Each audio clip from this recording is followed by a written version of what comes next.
පැවති මහමැතිවරණය සාමාන්‍යයෙන් අපේ රටේ මෙතෙක් පැවති මැතිවරණ හා සාපේක්ෂව බලන විට සැලකිය යුතු නිදහස් සාධාරණ වාතාවරණයක් පවත්වාගෙන යන්න පුළුවන්කම ලැබුණා. සිදුවීම් සිදු නොවුනාම නොවේ. තනින් තන යම් සිදුවීම් සිදු වුණු බවක් ඒ වගේම සිදුවෙන්න ගියපු සමහර සිදුවීම් වළක්වන්න හැකියාව ලැබුණු බවක් තමයි පෙන්වුම් කරලා තිබෙන්නේ. ඒ නිසා මෙවැනි යම් සාධාරණයක් සහිත මැතිවරණ ව්‍යාපාරයක් පවත්වා ගැනීම වෙනුවෙන් මැතිවරණ කොමසාරිස්තුමා එතුමාගේ කාර්ය මණ්ඩලය විසින් දක්වන ලද දායකත්වයට ඒ වගේම පොලිස්පතිතුමා එතුමාගේ නිලධාරීන් විසින් දක්වන දායකත්වයට බෙහෙවින්ම අපි ස්තුතිවන්ත වෙනවා. ඒ වගේම දේශපාලන ව්‍යාපාර හැටියට අපේ මේ රටේ සියලු පුරවැසියන්ගේ වගකීමක් තමයි අපේ රටේ මැතිවරණ තවත් නිදහස් සහ සාධාරණ මැතිවරණ සඳහා අවශ්‍ය වෙන සාධක එක්රැස් කරගනිමින් ඉදිරියට පවත්වාගෙන යාම. ඒ වගේම මේ මැතිවරණ ව්‍යාපාරයේදී ජනතා විමුක්ති පෙරමුණේ අපි ඉතාම ශක්තිමත් මැතිවරණ ව්‍යාපාරයක් පවත්වන්න සමත් වුණා. අපි සෑම නගරයකම වගේ රැස්වීම් ඒ වගේම බොහෝ ප්‍රදේශවල අපිට ආවරණය කරන්න පුළුවන්කම ලැබුණා ගෙන්ගිට යමින්. ඒ වගේම රටක් ගොඩනැගීම සඳහා වූ වැඩපිළිවෙලක් ඉදිරිපත් කරලා ඒ වැඩපිළිවෙල ජනතාව වෙත ගෙන යන්න අපි සමත්කම් දැක්වුවා. ඒ වගේම විශාල පිරිසක් අපිට ඇහුම්කන් දෙන බව පෙන්වුම් කරමින් තිබුණා.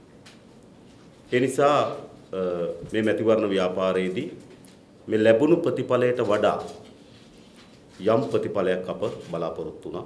මම දැන් අප විතරක් නෙවෙයි ඔබ රටේ අපිට දැන් කතා කරන බොහෝ පිරිසක් ගත්තු. බොහෝ පිරිසක් මේට වඩා යම් ප්‍රතිඵලයක් බලාපොරොත්තු වෙලා තිබෙනවා. නමුත් ලැබී තිබෙන ප්‍රතිඵලය අපි අපේක්ෂා කරන ලද ප්‍රතිඵලය නොවේ. එය තව වර්ධනය කරගන්නේ කොහොමද? අඩුපාඩුකම් මොනවද? තව අපි ආමන්ත්‍රණය කර යුත්තේ කවර දිශාවන්ද කියලා එක වෙනම සාකච්ඡාවක් අපිට ඉතුරු වෙලා තිබෙනවා. කෙසේ වුවත් මේ මැතිවරණ ව්‍යාපාරයන් කවරදාටත් වඩා වැඩියෙන් බොහෝ පිරිස් අපිට දායකත්ව සැපෙවුවා. අපේ රටේ සාමාන්‍ය ගමේ පුරවැසියෙකුගේ සිට යම් ව්‍යාපාර හිමිකමක් තිබෙන අය පවා අපිට මූල්‍ය වශයෙන් උදව් උපකාර කරන්න පෙළඹුණා. ඒ වගේම අපේ රටේ සාහිත්‍යදරයින්, කලාකරුවන්, විශ්වවිද්‍යාල ආචාර්යවරුන්, නීතිඥ මහතුරු ඇතුළු වෘත්තීයවේදී විශාල ප්‍රමාණයක් අපිට පිටස්තරව මැතිවරණ ව්‍යාපාරයේ යෙදුණා වගේම අපිත් එක්ක සම්බන්ධ වෙලා මැතිවරණ ව්‍යාපාරයේ යෙදුණා. ඔබ දකින්නේ නැති අපි දන්නේ නැති බොහෝ පිරිස් අපිට සහාය ලබා දීම සඳහා යම් මාධ්‍ය ප්‍රකාශන, මාධ්‍ය සාකච්ඡා පවත්වනු ලැබුවා. ඒ වගේම ඍජුව අපේ මැතිවරණ ව්‍යාපාරات එක්ක දායක වෙලා සම්බන්ධ වෙලා බොහෝ පිරිසක් මේ මැතිවරණ ව්‍යාපාරය සාර්ථක කර ගැනීම සඳහා ජනතා විමුක්ති පෙරමුණ අපිට දායකත්වය සැපයුවා. ඒ මෑත කාලයේ මැතිවරණ ව්‍යාපාරයක ජනතා විමුක්ති පෙරමුණ අත් නොවිඳපු අපිට ලබාගත නොහැකි ජයග්‍රහණයක් බොහෝ පිරිසක් මැතිවරණ ව්‍යාපාරයට දායකත්ව ලබා ගැනීමෙන් අපි සමත්කම් පෙන්ලා තිබෙනවා. ඒ වගේම මාධ්‍යවේදීන් හැටියට ඔබත් නිරන්තරයෙන් අපිත් එක්ක සාකච්ඡා කරමින් කතා බහ කරමින් මොන රැස්වීම දාවරණ වෙලා නැත්තේ, මොකක්ද සකස් කළ යුතු තිබෙන ප්‍රවෘත්තිය, මොකක්ද ඔයගොල්ලෝගේ පැත්තෙන් දක්වන්න තියෙන අදහස වැනි බොහෝ පිරිසක් උනන්දුවෙන් අපිත් එක්ක සමීප වැඩ කටයුතු කරන මාධ්‍යවේදීන් ගණනාවක් අපිත් එක්ක උනන්දුවෙන් අපේ මතය සමාජ වෙත ගෙන යාම සඳහා විශාල උනන්දුවක් දැක්වුවා. ඒ වගේම මාධ්‍ය ආයතන ප්‍රධානීන් අපිත් එක්ක ඉතා හොඳ සබඳතාවයක්, නිරතුරු සම්බන්ධතාවයක් පවත්වාගෙන යාමින් ප්‍රවෘත්ති වලින් එහා යන බොහෝ වැඩසටහන් වලට අපේ පක්ෂ පිරිස සහභාගී කරගත්තා. අපේ පක්ෂ පිරිස දායක කරගත්තා. ඒ නිසා මෑත කාලයේ මැතිවරණ ව්‍යාපාරයකට ජනතා විමුක්ති පෙරමුණ ලබා දී හැකි දායකත්වය විශාල පිරිසක් අපිට ලබා දී තිබෙනවා.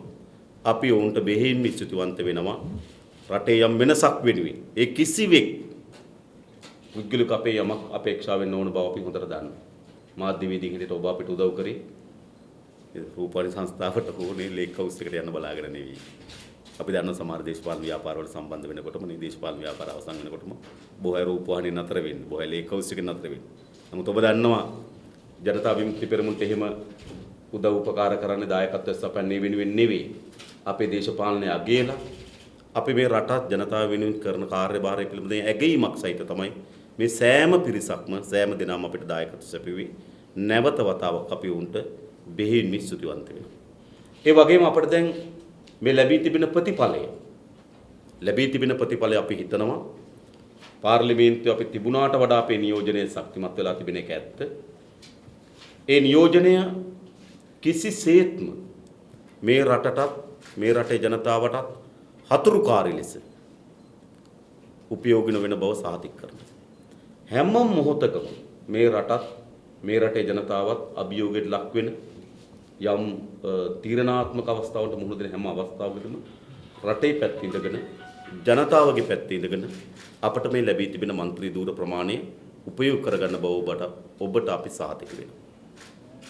ඒ වගේම අපේ දේශපාලන ගමනට අපිට අපේ මූ දේශපාලන ගමනක් තිබෙනවා. ඒ ගමන තව සාර්ථක කරගන්න ඉදිරියට ගෙන යන්න මේ മന്ത്രി ධූර ප්‍රමාණය අපිට ඉවහල් කරගත හැකි කියන දැඩි විශ්වාසයක් අපි තුල තිබෙනවා. මොකද පාර්ලිමේන්තුවේ පසුගිය අපේ ඉතා කුඩා නියෝජනයක් සහිත අපේ භූමිකාව දිහා බැලුවා. අපි එහිදී කරන ලද කාර්යභාරය දිහා බැලුවා. අපිට සුවිශේෂී කාර්යභාරයක් මේ ලැබී තිබෙන മന്ത്രി ධූර හරහා රටත් ජනතාවත් වෙනුවෙන් කළ හැකි කියන දැඩි විශ්වාසයක් අපි තුල තිබෙනවා. ඒ විශ්වාසය පෙරදරිව තමයි අපි පාර්ලිමේන්තුවේ නියෝජනය මෙහෙවීමට අපි බලාපොරොත්තු වෙන්නේ. ඒ වගේම අපේ දේශපාලන ගමනට මේ අපිට ලැබුණු බොහෝ පිරිසකගේ දායකත්වය, මැදිහත් වීම, සුභාශිංසන, ආශිර්වාද මේ සියල්ල ඒකාබද්ධ කරගනිමින් ඉදිරි දේශපාලන ජයග්‍රහණය වෙනුවෙන් පුළුල් ජනතා ව්‍යාපාරය ගොඩනැගීම අරමුණු කරගෙන අපේ දේශපාලනය මෙහෙවන්න ඒ මෙහෙවීම සඳහා මේ පාර්ලිමේන්තු මන්ත්‍රී ධූර ප්‍රමාණය අපිට ඡන්ද ලබා දී තිබෙන ඡන්දදායකයන්ගේ මැදිහත් වීම අපි උපරිම උත්සාහ කරනවා දායක කරගන්න. ඒ වගේම අපට විවිධාකාරයෙන් මේ ඡන්ද දීපු බොහෝ පිරිස් අපෙන් කිසිවක් අපේක්ෂා කර පිරිස් නෙවෙයි. මෙතන බොහෝ පිරිසක් අපිට දැකලා නැති, අපිට කතා කරලා නැති, අපිට දුරකථනයෙන්වත් එහුම්කන් දීලා නැති බොහෝ පිරිසක් අපේ මේ ඡන්ද ගොඩ ඇතුළේ ඉන්නවා. ඒ නිසා අපි හැම දිනාටම සහතිකයක් දෙනවා. ඔවුන් අප කෙරේ දක්වන ලද විශ්වාසය. ඔවුන් අප කෙරේ විශ්වාසයක් දක්වලා තිබෙනවා. ඔවුන් අප කෙරේ බලාපොරොත්තුවක් දක්වලා තිබෙනවා. ඒ නිසා අපිට ඡන්ද දෙන ලද හැම ඡන්දදායකයාගෙම විශ්වාසය සහ බලාපොරොත්තුව අබමල් රොණකින්වත් හානි නොවන පරිදි කටයුතු කරන බවට අපි සහතිකයක් දෙනවා. ඒ වගේම මේ මැතිවරණ පසු ගොඩනැගිලා තිබෙන තවමත් අපි දන්නේ ආණ්ඩුව හදන්නේ කවුද කියලා. මොකද තාමත් පාර්ලිමේන්තුවේ බහුතරයක් දිනා ගන්න සමත් වෙලා නැහැ. දැන්ට පෙන්වු කරන මැතිවරණ ප්‍රතිඵල අනුව කවරෝ එක් පක්ෂයක් හෝ සංවිධානයක් 113 ඉක්මවන්න සමත් වුණු බවක් නැහැ. නමුත් මේ මැතිවරණ ව්‍යාපාරයත් ඔබට දිගින් දිගටම පෙන්වුම් කරා.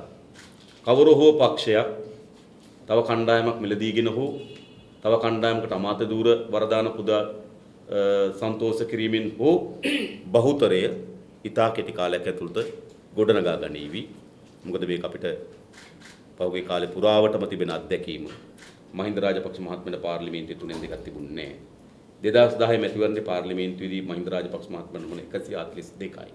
හැබැයි ඌ 162 දක්වා 3න් 2ක් අභිභවා යන බලයක් ඔහු ඉතා කෙටි කාලයක් ඇතුළත පාර්ලිමේන්තුවේ සකස් කරගන්න සමත් වුණා.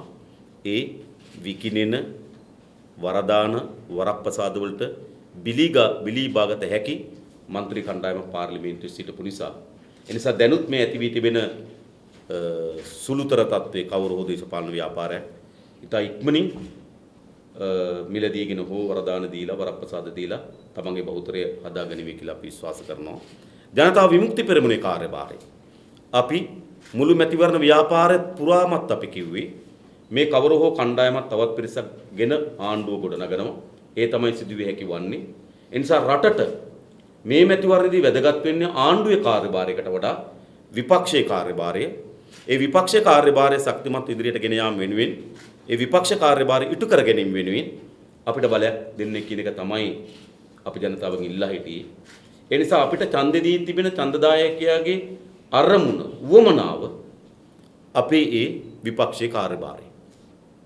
ඒ විපක්ෂයේ කාර්යභාරය සාර්ථකව ඉටු කිරීම වෙනුවෙන් අපි කෙරේ බලාපොරොත්තු තියලා විශ්වාසය තියලා ජනතාව ලබා දී තියෙන ඡන්දයට අනුව අපිට ලබා දී තිබෙන විශ්වාසයට අනුව අපි විපක්ෂයේ කාර්යභාරය ඉටු කිරීම සඳහා පාර්ලිමේන්තුවේදී කටයුතු කරන්න සූදානම්. ඒ වගේම අවසන් වශයෙන් අපිට කියන්න තියෙන්නේ දේශපාලනයේ හැලහැප්පීම් තිබෙනවා. දේශපාලනික ඊගහක් වගේ වේගයෙන් ඉදිරියට යන්නේ නැහැ. විශේෂම ආණ්ඩු පෙරළි වලට වඩා සමාජ පරිවර්තනයෙන් ඉලක්ක කරන දේශපාලන ව්‍යාපාර මූණ දෙන අභියෝග විශාලයි. ආණ්ඩුවක් හදන්න, ආණ්ඩුවක් මාරු කරන්න, නායකයෙක් ගේන්න, නායකයෙක් මාරු කරන්න දේශපාලනයේ හරි ලේසි.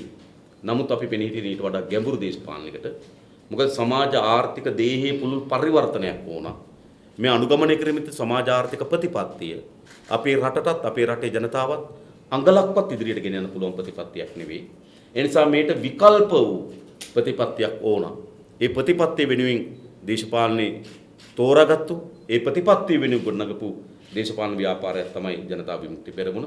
ඒ නිසා අපිට ලැබී තිබෙන මේ മന്ത്രി දුර ප්‍රමාණය ජනතාව අපේ කෙරේ තබා තිබෙන විශ්වාසය. ඒ වගේම අපි දන්නවා ඡන්දෙ නොදුන් බොහෝ පිරිසකුත් ජනතා විමුක්ති පෙරමුණ කෙරේ විශ්වාසයෙන් ඉන්නවා. ජනතා විමුක්ති පෙරමුණ කෙරේ බලාපොරොත්තු වෙන බව අපි දන්නවා. ඒ නිසා අපි මේ පුළුල් සමාජ පරිවර්තනයක් සඳහා අපේ දේශපාලන ගමන් මඟ ශක්තිමත්ව ඉදිරියට ගෙන යාමට බලාපොරොත්තු වෙනවා. ඉතින් මේ කරුණු කීපය තමයි ඔබට ඉදිරිපත් කරන්න තිබුණේ. ඒ අමතරව මොනවද තියෙනවද? ප්‍රශ්න අහන්න තියෙන වාරේ. ඔව්. දැන් මෙහෙමයි. ඔබතුමන් ප්‍රකාශ කළා දැන් පැහැදිලිව ඔබතුමන් ප්‍රකාශ කළා ඔබතුමන්ලා මේ සහෝදරයෝ මේ මධ්‍ය පිටවනවා නම් ඔවුන්ට වැඩිපුර බලයක් අවශ්‍ය වෙන මන්ත්‍රී දුර ප්‍රමාණයක් අවශ්‍ය වෙනවා නම් ඒ සඳහා යන්නේ නැහැ. විපක්ෂයේ ශක්තිමත් කරන්නයි සහභාගී වෙන්නේ. දායක වෙන්නේ. දැන් විපක්ෂයේ ඉඳගෙන විපක්ෂයේ ශක්තිමත් කරමින් කරන කාර්යභාරයට ඔබලා ගේන දැන් කන්ස්ටිටියුෂන් කවුන්සිල් එක තියෙනවා. ඒ වගේ දේවල් වල නියෝජනයේ ශක්තිමත් කරන්න හැම කොහොමද බලාපොරොත්තු වෙන්නේ? ඇත්තට මෙහෙමයි දැන් අපේ විපක්ෂයේ කාර්යභාරය කියලා එතනින් අදහස් වෙන්නේම අපි මැතිවරණ ව්‍යාපාරයේදී ජනතාවගෙන් ඡන්දෙ ඉල්ලා හිටියේ කවරක් අරමුණු කරලාද? දැන් සමහර දේශපාලන ව්‍යාපාර මැතිවරණයේදී එකක් කියලා මැතිවරණයෙන් පසුව වෙන වෙන සන්දාන එකතු වීම හවුල් වීම වලට යනවා. මගන ඒක සදාචාර සම්පන්නත් නැහැ. ඒක ජනවරමට එකගත් නැහැ.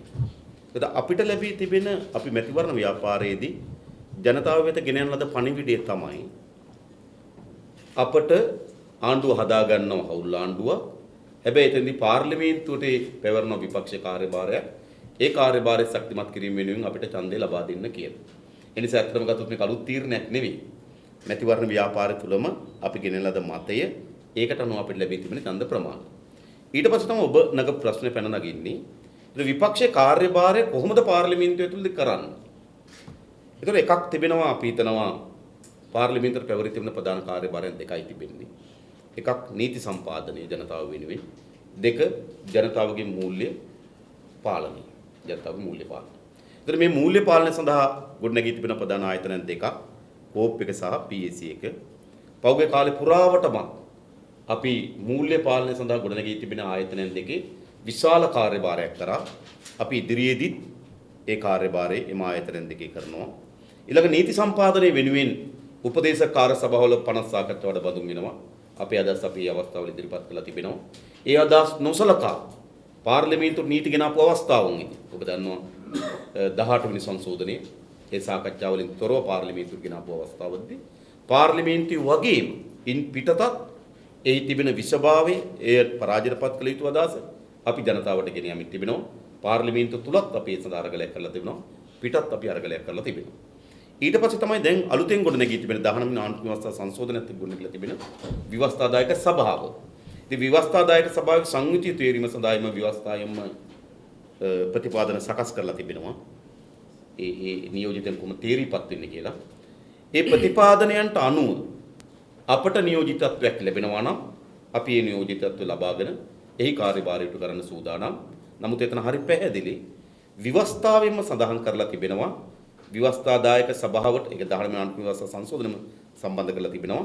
විවස්ථාදායක සභාවට තේරීපත් වෙන නියෝජිතයන් තේරීපත් වෙන්නේ කවර ආකාරයෙන්ද කියන කරුණ ඒක තුල තිබෙනවා. ඒතකොට ඒ අනුව අපිට තාම කියන්න බෑ අපිට එකක් හිමි වේවිද නැද්ද කියලා. මොකද බලන්න ඕන ගොඩනැගෙන ආණ්ඩු පක්ෂ වාඩි වෙන විදිය මේවත් එක ගැන කල්පනා කරලා තමයි බලන්න ඕන.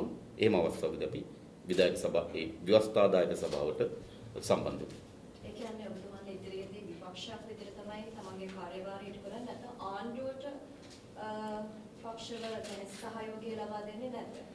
මෙහෙමයි. ඒ කියන්නේ අපි දැන් විපක්ෂයක් කියලා කියන ආණ්ඩු එරෙහිම කියන එක නෙවෙයි. පාර්ලිමේන්තුවේදී ජනතාවගේ උවමනාව අපි නියෝජනය කරනවා. ආණ්ඩු ගේනවා නම් යම් ජනතාවට හිතකර නීති සම්පාදනයක් ඒ නීති සම්පාදනය තවත් හිතකර ගැනීම සඳහා අපි අදහස් ඉදිරිපත් කරමින් යෝජනා ඉදිරිපත් කරමින් එවැනි අවස්ථාවකදී අපි සහාය දෙන්න සූදානම්. ඒ වගේම ජනතාවට එරෙහිව බදු ප්‍රතිපත්ති සම්පාදනය කරන්න උත්සාහ කරනවා නම් නීති සම්පාදනය කරන්න උත්සාහ කරනවා නම් ප්‍රජාතන්ත්‍රවාදය අවුරන්න උත්සාහ කරනවා නම් එහිදී ආණ්ඩුවට එරෙහිව විපක්ෂ කාර්යභාරය අපි නියෝජනය කරනවා.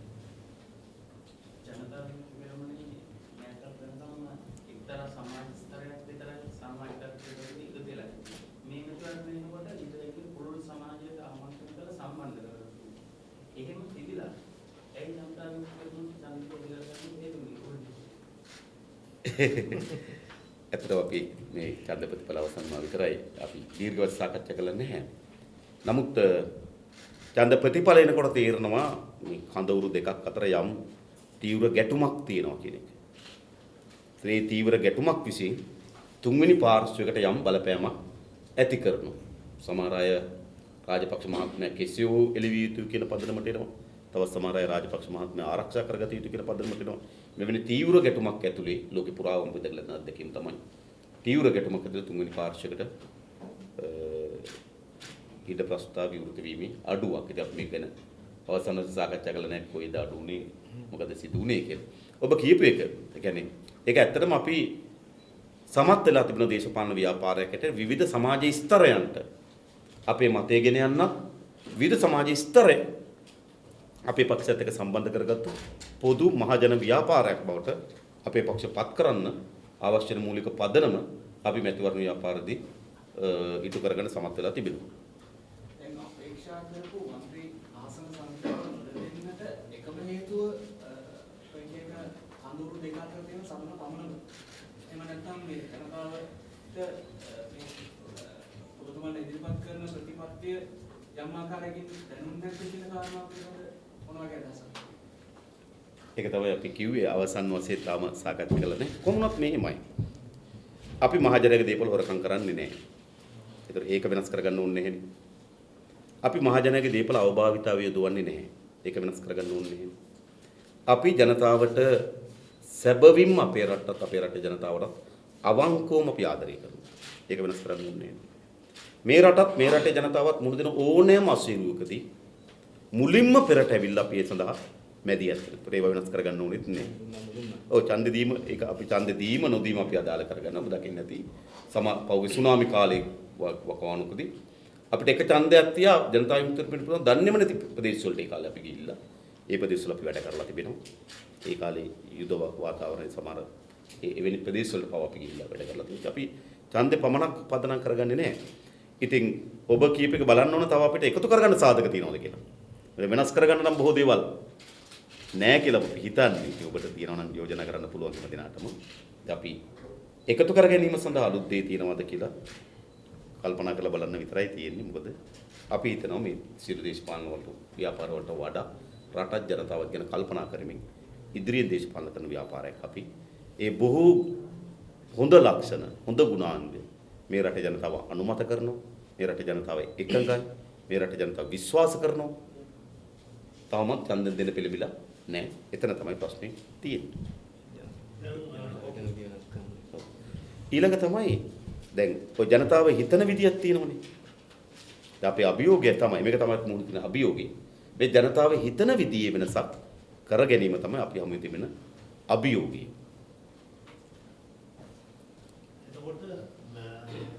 ඔබේ පක්ෂයේ දායක වෙන්නේ කොහොමද? TNA ද්‍රවිඩ නිදහස් ද්‍රවිඩ එක්සත් සංධානයේ ඉල්ලන ෆෙඩරල් ඉල්ලීමට ඒගොල්ලෝ සටන් කරනකොට ඔබ ගන්න ස්ථාවරය මොකද්ද පාර්ලිමේන්තුවේ? ඇත්තටම තාම එහෙම සටනක් නැහැ නේ. අපි මෙහෙම ඔය බිල්ලට අපි බය වෙන්න ඕනේ නැහැ. බිල්ලට බය වෙන්න ඕනේ නැහැ. එතකොට දැන් අපි බලන්න ඕනකම තිබෙන්නේ ඒ කවර දේශපාලන ව්‍යාපාර දෙකන අපිට අදාළ නැහැ. රටටත් ජනතාවටත් හතුරු ඕනෑම දේශපාලන ක්‍රියාදාමයක් ඒ පැන නගින්නේ ආණ්ඩුවෙන්ද? ඒ පැන නගින්නේ පාර්ලිමේන්තුවෙන් එළියේද? ඒ පැන නගින්නේ වෙනස් කණ්ඩායමකද කියන එක අපිට අදාළ කරගන්නේ නැහැ. මොකද අපි නිරන්තරයෙන් ඉන්නේ රටත් ජනතාවටත් හිතකර පාර්ශ්ව අපි නියෝජනය කරනවා. මොකද ඔබ කියන ප්‍රශ්නට අපි කලබල වෙන්න ඕනේ නැත්තේ තාම එහෙම ප්‍රශ්නයක් පැන නැගිලා නැහැ. ඔබතුමාලාට හිතෙන්නද දැන් ජනතා විමුක්ති පෙරමුණ පෙර පැවති ජනාධිපතිවරණයේ බලපෙරළිය ප්‍රබල හඬක් නැගුවා. ඒ වගේම මෙහිදී ඔබතුමාලාට කිව්වා මේ ගොඩක් ජන කොටස් අතරට පවා ඔබතුමාලාගේ ඒ හෘද සාක්ෂියේ සමුතිය ගෙනියන්න බව සමත් වුණා කියලා. ඒත් ඔබතුමාලා හිතනද ඔබතුමාලා වැඹුරුව හැබැයි නෙලාගත්තේ වෙන කෙනෙක් කියලා. ඒකේ ඵලය හැබැයි ඒ කියන්නේ අපි වපුරන දේ හරියටම තේරුම් ගන්න ඕන කාටවත් නෙලා ගන්න බෑ. ඒ නෙලාගත හැකි වන්නේ ජනතා විමුක්ති පෙරමුණට විතරයි. හැබැයි වපුරන දේ පිළිබඳ වැරදි අර්ථකථන එනවනම් හොඳින් තේරුම් ගන්නේ නැත්නම් වෙන අයට නෙලාගත්තු අවස්ථා තිබෙනවා. නමුත් අපි හිතන්නේ එහෙම සිද්ධ වෙන්නේ නැති කියලා. සමාජස්වන බරක් වෙලා ඉන්නේ. අග්‍රාමාත්‍ය ධූරයේ තේරීම සම්බන්ධව ජනාධිපති මොන වගේ තීරණයක් ගත යුතුද මොනවද?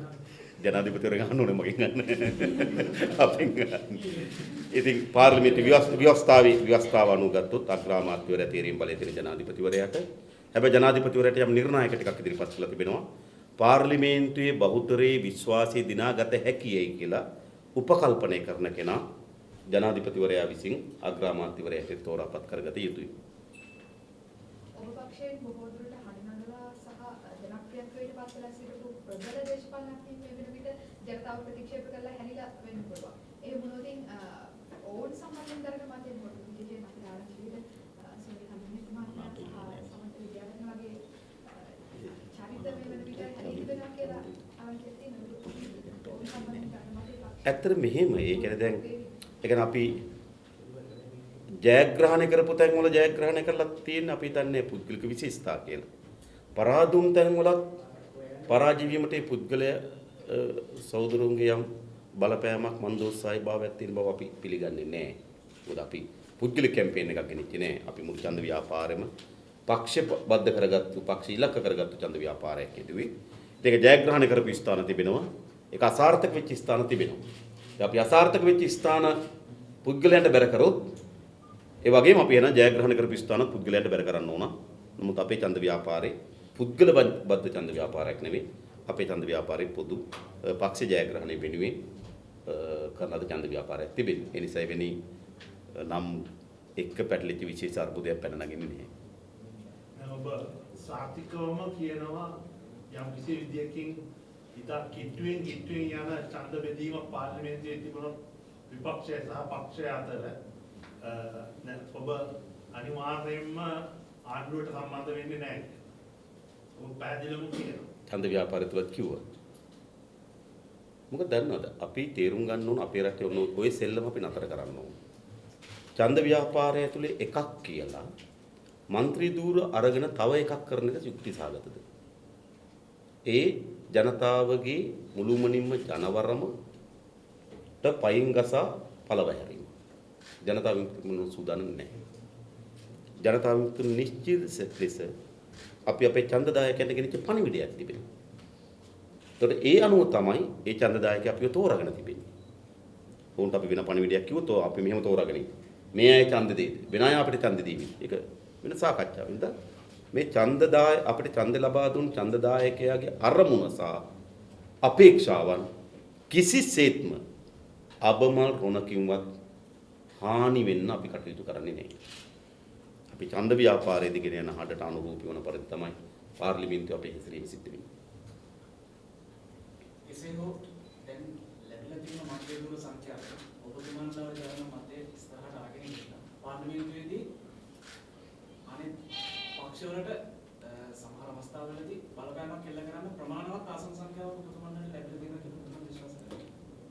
ඔබ විශ්වාස කරනවද පහුගිය පාර්ලිමේන්තුවේ අපිට තිබුණේ නියෝජන මීටත් වඩා කුඩා නියෝජනය. ඒ නියෝජනයේ තුල පැවති ආණ්ඩුවට බලපෑමක් කරන්න අපි සමත් වුණාද සමත් වුණාද? මම හිතනවා බොහෝ පිරිසක් තුල ඉතා හොඳ මැනීමක් තිබෙනවා. ඒ නියෝජනය තුල ජනතා විමුක්ති පෙරමුණ පැවති පාර්ලිමේන්තුව තුල ඒකට සමත් වුණා කියන්නේ. ඒ වගේම අපේ දේශපාලන තිබෙන පාර්ලිමේන්තුවට කොටු වෙච්ච දේශපාලනයක් නෙවෙයි. අපිට තමයි ශක්තිමත් සමිති ව්‍යාපාරය තිබෙන්නේ. අපි ශක්තිමත් තරුණ ව්‍යාපාරයක් ගොඩනගමින් තිබෙනවා. ශක්තිමත් ගොවි ව්‍යාපාරයක් තිබෙනවා. අපි දීවර ව්‍යාපාරයක් ගොඩනගමින් තිබෙනවා. ශක්තිමත් සංවිධාන යාන්ත්‍රණ සහිත දේශපාලන ව්‍යාපාරයක් තිබෙනවා.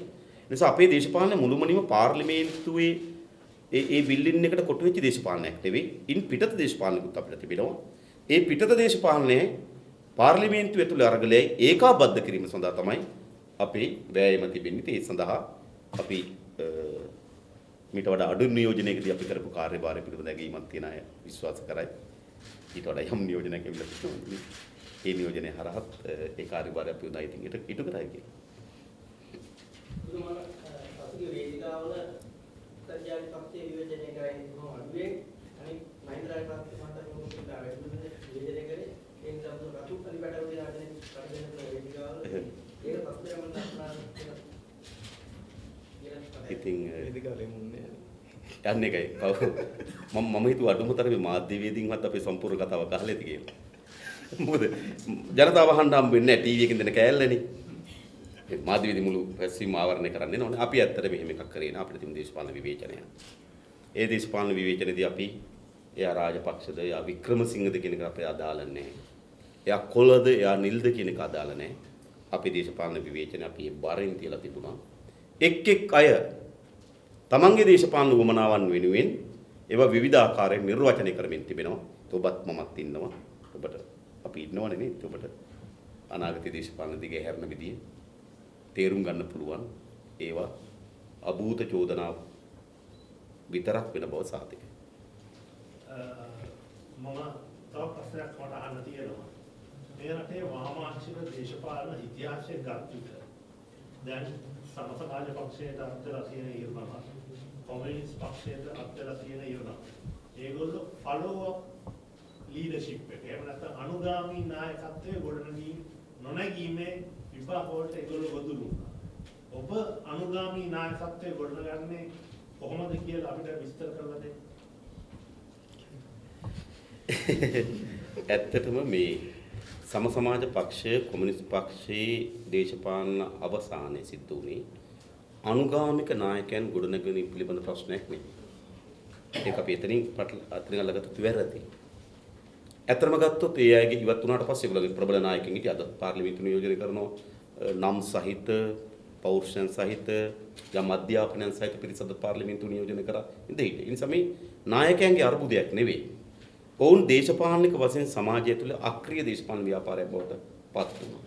අනිත් පැත්තෙන් ඔවුන්ගේ දේශපාලන උපාය මාර්ගයේ මුළුමනින්ම ශ්‍රී ලංකා නිදහස් පක්ෂයත් එක්ක යැපෙමින් ශ්‍රී ලංකා නිදහස් පක්ෂ මත පදනම් ගොඩනැගිච්ච ව්‍යාපාරයක් බවට පත් වුණා. ඒකට න්‍යායික පිළිපැනීම මේ ගොඩක් කතන්දර තියෙනවා. ඒ වගේ ප්‍රශ්නයක් තමයි අවසානයේදී දේශපාලනික වශයෙන් ඔවුන් අවසානට බවට පත් වුණේ. අපේ දේශපාලන ව්‍යාපාරය ගත්තොත් ඇත්තටම නිරන්තරයෙන් අලුත් වෙන අලුත් දේ උකහා ගන්න අපේ පාර්ලිමේන්තු නියෝජන සංඛ්‍යාවෙන් පමණක් අපේ ඇත්ත හැකියාව ඇත්ත අපේ ක්‍රියාකාරීත්වය පෙන්වු කරන්නේ නැති දේශපාලන ව්‍යාපාරය. ඒ නිසා බොහෝ අය දන්නවා වර්තමාන සමාජයේ ක්‍රියාකාරීම බැලුවොත් ඔය හැම දේශපාලන ව්‍යාපාරයක්ම මැතිවරණ ව්‍යාපාරයෙන් පස්සේ අකුල ගන්නවා. හැබැයි මැතිවරණ ව්‍යාපාරයෙන් පසුවත් ක්‍රියාකාරී දේශපාලනය අපි. ඒ නිසා නිරන්තරයෙන් අපි අලුත් වෙනවා. දේශපාලන අදහස් වලින් අලුත් වෙනවා. අපේ උපක්‍රම වලින් අලුත් වෙනවා. ඒ වගේම ඔබ දකින්න ඇති මේ මැතිවරණ ව්‍යාපාරේ පුරාවටම අපි අලුත් නායක මණ්ඩලයක් හඳුන්වා දෙන්න අපි සමත් වුණා. බොහෝ අය සමහර අවස්ථාවල මේ මැතිවරණ ව්‍යාපාරෙම තමයි සමහර මාධ්‍ය සාකච්ඡාවල ඔබ දැක්කේ. ඒ නිසා ඉතාමත් ශක්තිමත් නායක මණ්ඩලයක් අපි ගොඩනගමින් තිබෙනවා. ඒ නිසා අපිට එහෙම අභියෝගයක් පැන නගින්නේ නැහැ. මොකද අපි පැතිරිච්ච නායක කණ්ඩායමක් ගොඩනැගීම අරමුණු කරගෙන තමයි අපි දේශපාලන ක්‍රියාකාරකම් සකස් කරලා තිබෙන්නේ. පුද්ගලයන්ගේ තියෙන විශේෂතාවත් අපි තේරුම් ගන්නවා. පුද්ගලයන් මුළුමනින්ම පුද්ගලයන් පස්සකට දේශපාලන ව්‍යාපාරයක් පවතින්නේ නැහැ. පුද්ගලයන්ගේ විශේෂතාව වගේම හැබැයි ඊට වඩා අපි ප්‍රබල ලෙස සලකන්නේ සාමූහික ක්‍රියාකාරීත්වය. අපිට සුවිශේෂී ජයග්‍රහණ හැමදාමත් ගෙන දීලා තිබෙන්නේ පුද්ගලයන්ගේ විශේෂතා වගේම ඊටත් එහා යන ප්‍රබල පොදු සාමූහික ක්‍රියාකාරීත්ව ප්‍රතිඵල. එනිසා අපි විශ්වාස කරන්නේ පොදු සාමූහික ක්‍රියාකාරීත්වය.